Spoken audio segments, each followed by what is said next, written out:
Over to Senator Chan.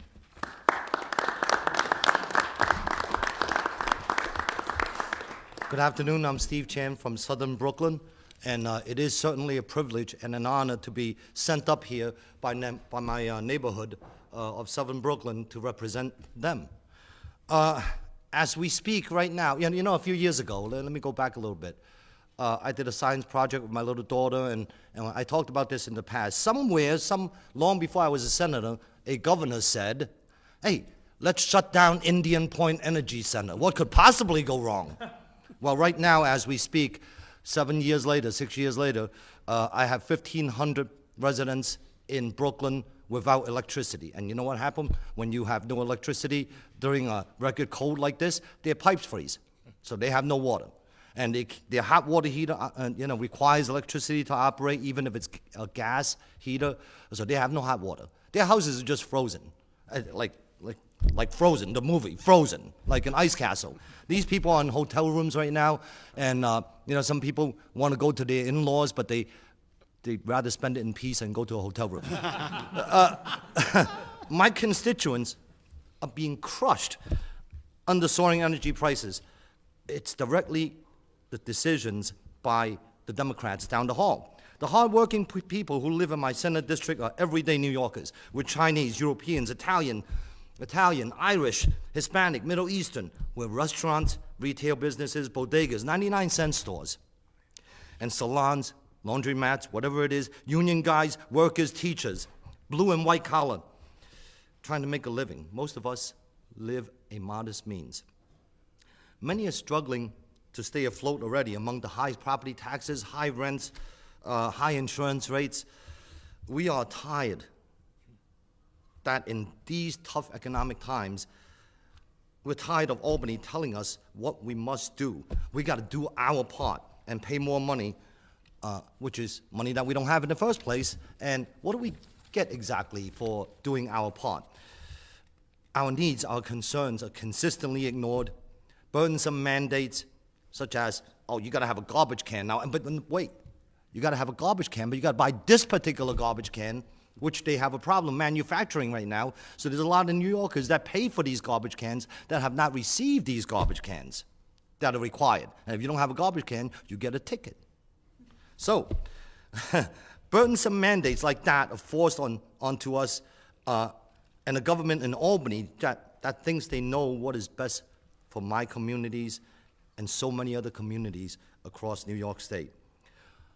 For instance, the battery storage crusade, for example, right?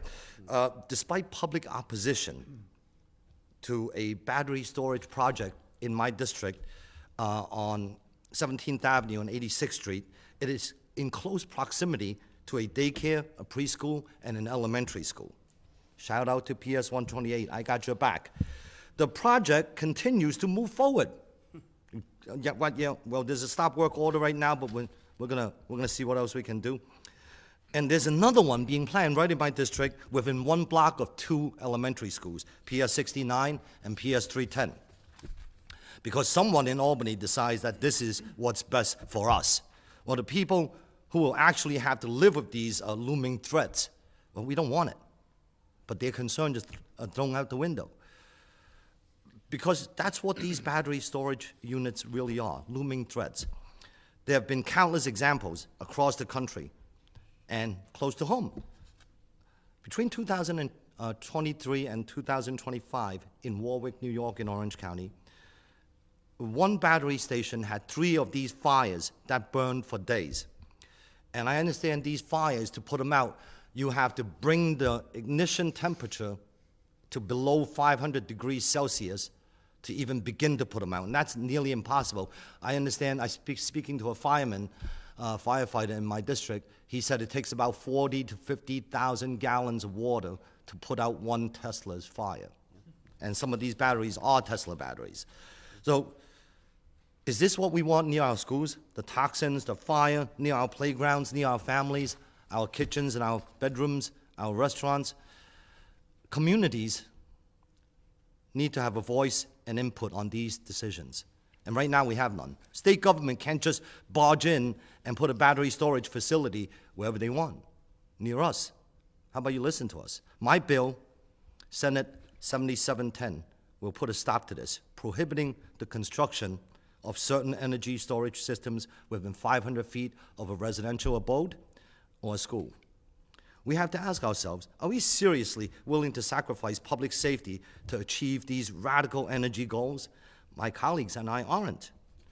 By the way, energy rates are soaring, and people in my district are scared for their electricity bills coming soon. Last night I was at an event, and I'm not kidding, I was at an event, a private dinner, about 60 people, and I asked each constituent, can you raise your hands if your electricity bill last month exceeded $500? About 25 people raised their hands.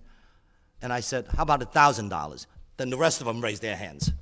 And that's how bad it has gotten in Brooklyn, New York, and while we have unreliable service as well. So the Public Service Commission just recently approved a rate hike for Con Edison customers in New York City.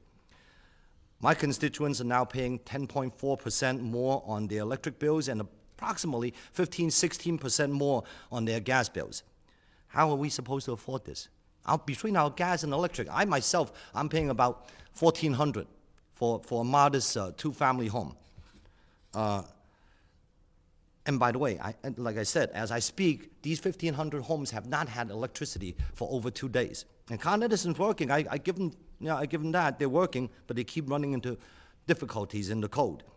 So people in Brooklyn are working class individuals who are trying to get by on a day-to-day basis. New Yorkers, Democrats and Republicans alike pleaded with the Public Service not to allow Con Edison to raise our gas and electric bills.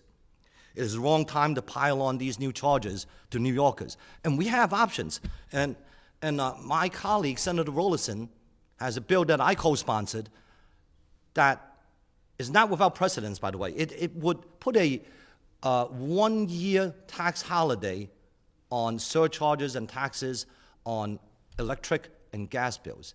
Now, for a guy like me, I'm paying about $12,000 a year. A savings of 25% would equate to about $3,000 for me, maybe a little bit more.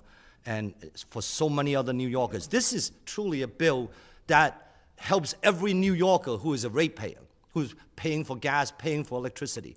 There's no different classes. It's going to save different amounts of money. No, it's across the board. We have the money. It's $2 billion sitting around. Now is the perfect time to do it. Let's put our money where our mouth is and really make it affordable to New Yorkers. So at a time when everybody is stretched thin to inflation and among this state's affordability crisis, let's do that. Let's help everybody. The bureaucrats on the Public Service Commission are out of touch. They're not in touch with common people. They're continuing to raise rates, and it's not going to save the grid. It is going to continue to price people out of their house and homes because they can no longer afford to live there. We are reaching a point in New York State where people are choosing, okay, should I eat or should I pay for the heat? So it's not something to be proud of. We have a chance right now to make a difference. Let's do that. We need to do better. Thank you. I turn the mic back to Senator Ord.